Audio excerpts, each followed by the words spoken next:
ইটের ভাটার কয়লা দিয়া যেমনি পুরাই, রোদে তাপে তেমনি মাগো আমার পরে পিঠ। ইটের ভাটার কয়লা দিয়া যেমনি পুরে ইট, রোদের তাপে তেমনি মাগো আমার পরে পিঠ।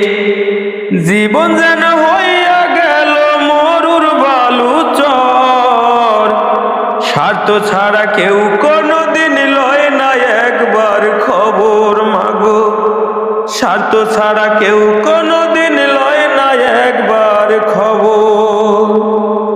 প্রবাস জীবন সুখের নয় মা যেন মাটির কবর, স্বার্থ ছাড়া কেউ কোনোদিন লয় না একবার খবর, স্বার্থ ছাড়া কেউ কোনোদিন লয় না একবার খবর।